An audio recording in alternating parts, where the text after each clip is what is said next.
Hey, what's up guys? Welcome back to the channel. Hopefully everyone's doing well. So this video has been a bit of a long time coming. I want to give you guys sort of a, not really first drive because I've been driving this car quite a bit, probably at least like 1,000 miles on the new Whipple Supercharger, but at least give you guys like a first impression for those first 1,000 miles. So we're gonna go take it out for a drive. I'm just gonna talk you guys through it, just sort of a stream of consciousness sort of thing while we're on the road.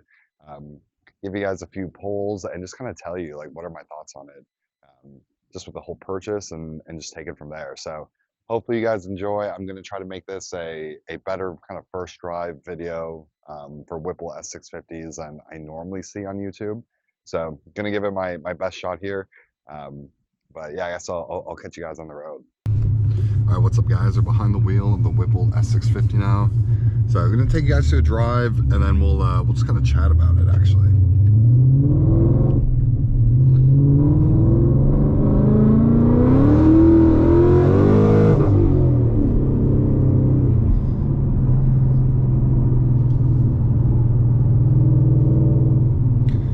Okay, so to supercharging your Mustang, make it faster, 100%.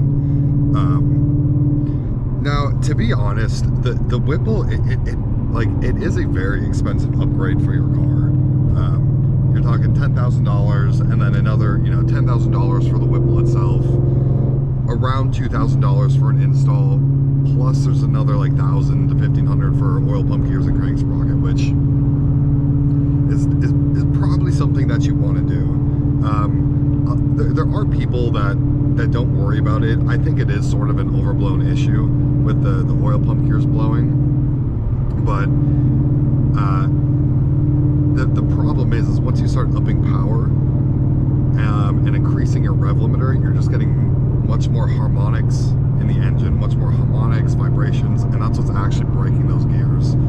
And when you have a manual car, it's much easier to bounce off the rev limiter. And when you're up there bouncing off the rev limiter, that's when you're much more at risk of breaking your oil pump gears. So I did the oil pump gears, just really more of like a safety precaution. But a lot of people are going to say that it's not really necessary, and I kind of agree with that. Necessary, no, but good insurance, yes. Because if your oil pump gears fail, you need a new short block, like case close. Like you're buying a new engine no matter what.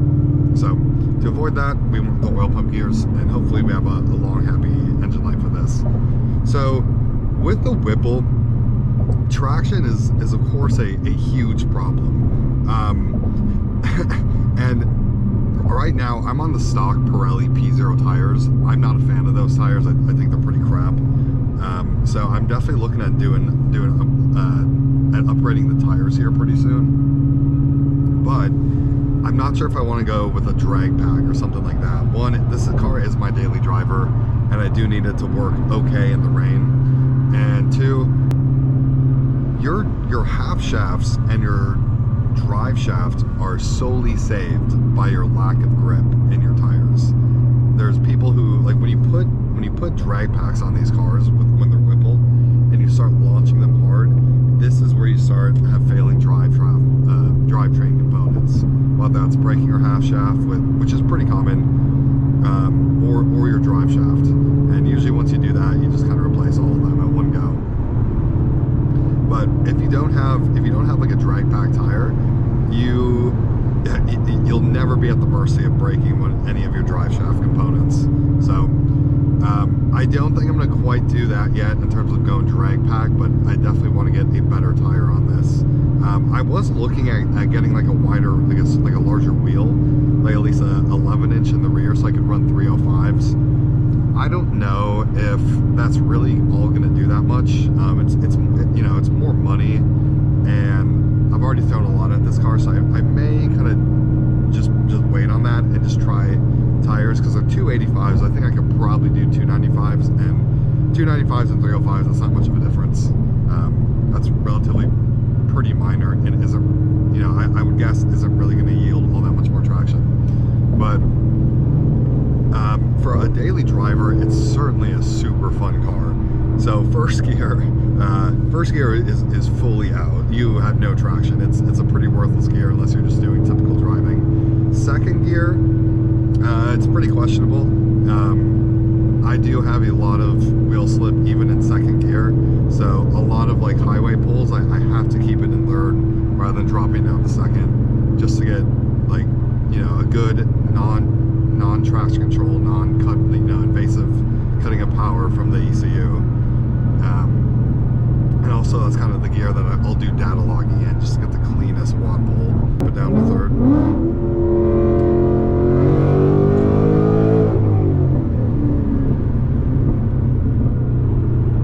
Really easy to get up to double-digit speeds with it.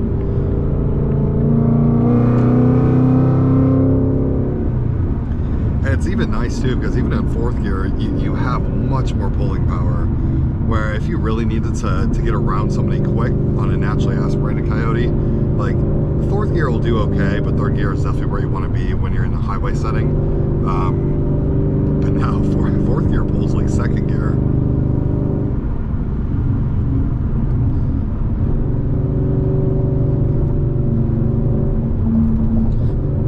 So a big question I had for myself when doing the Whipple was, is it really worth all the money that you're putting into it? And I think that kind of depends on what your goals are. So a full bolt-on E85, you know, maybe not like max effort, but a full bolt-on E85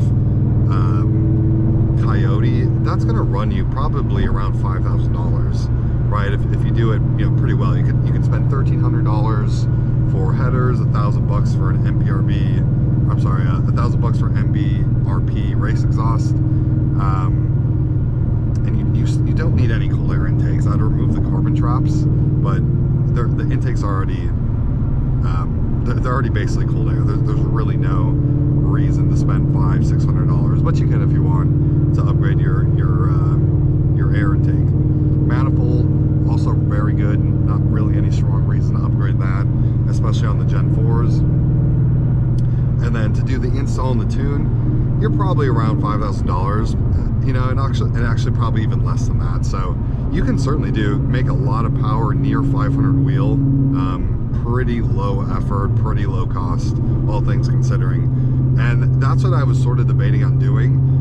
But I came from a full bolt-on Gen 3, and I wanted something different. That's kind of the whole reason buying this car, just wanting something different and, you know, doing a different project. Obviously I'm going Mustang to Mustang, so it's not like a huge significant change, at least, but I wanted to do a different sort of build.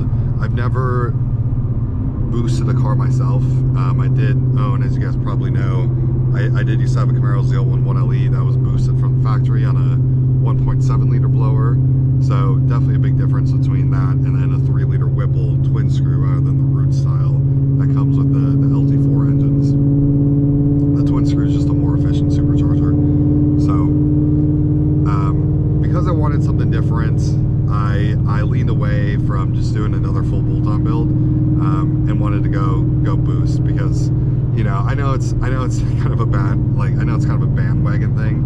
Everybody's supercharging, you know, Whipple supercharging the S650, but there's a good reason for it. It's such a good modification. I think it's very well worth the money if it's something you can swing, and it definitely gives you one of the fastest cars on the road, in terms of like who you're gonna roll race, street race, or pull up on in Mexico. Okay, not in America, in Mexico. But definitely a really fun car. So with mine though, I'm not just, you know, I'm not just a throw-on stage 2 Whipple with a stage 2 Whipple tune. I am running a Rob Shoemaker tune. I do have stainless power headers, and I did pulley down to a 3.625 pulley. So not huge gains in terms of, you know, how much smaller the pulley is. It's only 0.125 inches in diameter smaller, but but it equates to about 1 more pound of boost, which to my understanding is around 30-ish horsepower per pound of boost that you up on your engine, at least with the Whipples and the Coyotes. So one thing I'm really excited for you guys is to actually put out more driving videos. I know I'm on the highway right now, and there's a good amount of traffic, so I don't want to just go super crazy and doing a bunch of pulls, but that's something I'm really looking forward to. I got a few good edits or a few clips of some roll racing on the highway. It's really fun when people pull up to you and they think you're just a stock Mustang, and then they kind of get dragged by it because they just didn't know that you were supercharged. So one other thing too with this supercharger is I do keep a decent look at the heat that I'm generating, specifically cylinder head temp. So right now we're running at 185, if you guys can see. Engine oil is going to get pretty scalding hot. Right now it's at 226. That's not bad, but it's not uncommon to see your engine oil, especially if you're doing, you know, hard pulls on a hot day, you know, kind of one after another. It's not rare or crazy to see your engine oil temperature get up to, like, you know, 250, 260. That's not a big deal. Oil's just going to get really hot. What you really want to pay attention to is cylinder head temp.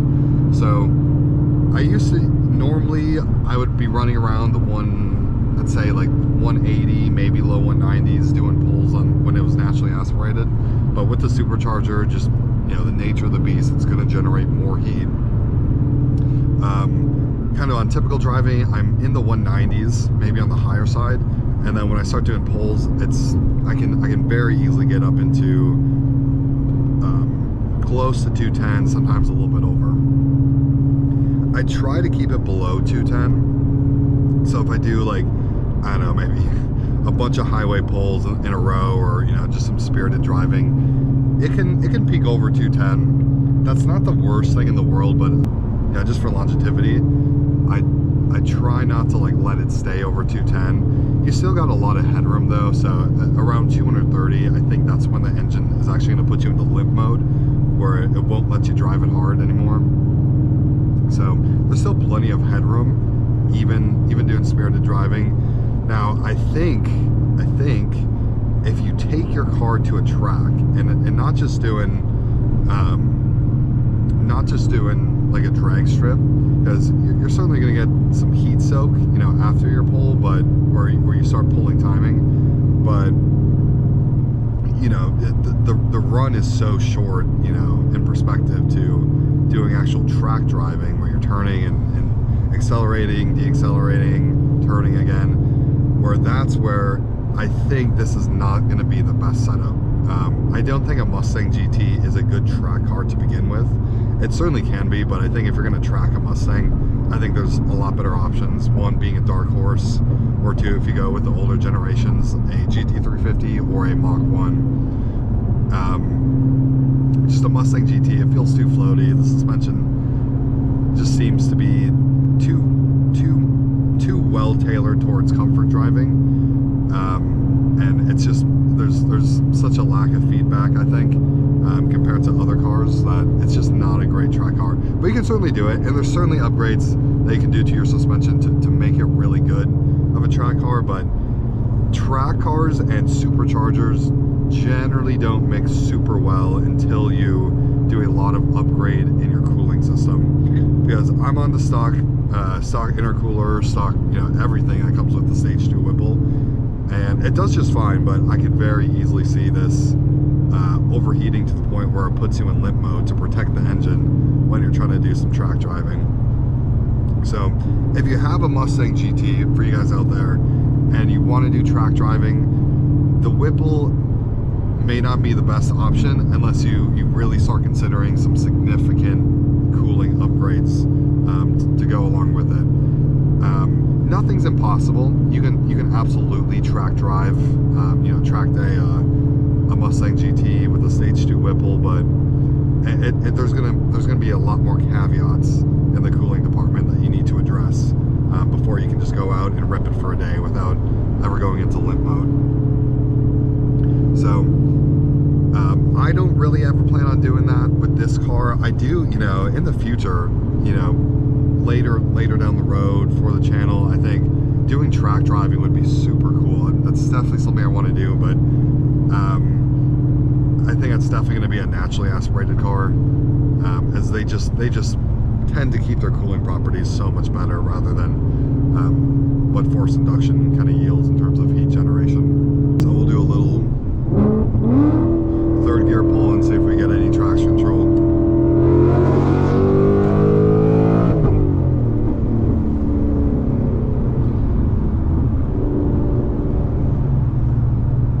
So third gear is pretty solid. I usually hook up just fine, especially if I'm starting from a relatively low RPM doing a third gear pull, but second gear pulls, that's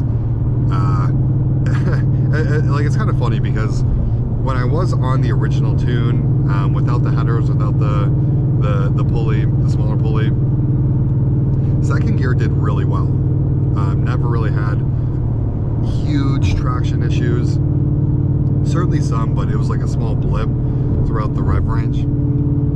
But ever since going to the, doing headers and the E30 Blend tune and the smaller pulley, that's when I definitely get, that's when I definitely slip a lot in second gear. But not the end of the world. I think with a much better tire, I think that should be a relatively solvable issue. Now, first gear again is totally useless until you go to like a drag pack. So first gear, just you're absolutely spinning. There's way too much torque. All right, so I hope you guys kind of like this little drive and chat. I didn't really want to film and just doing pull after pull after pull and going crazy on the highway. I want to get better clips, at least maybe some roll racing or things like that, which I have, which I'll throw in here. But just kind of give you guys the first impression, first 1,000 mile impression of the Whippled Mustang. I know if you guys have seen my earlier videos, there's definitely some caveats and some issues I had with the install. All those have been ironed out now. Car runs amazing. So appreciate you guys for tuning in here. Again, definitely a lot more to come with this Mustang. I want to also start doing some car channel content as well, and give you guys something more than just like me driving, so you guys can kind of see me in the mix with other cars. But appreciate you guys so much for tuning in, and catch you in the next one.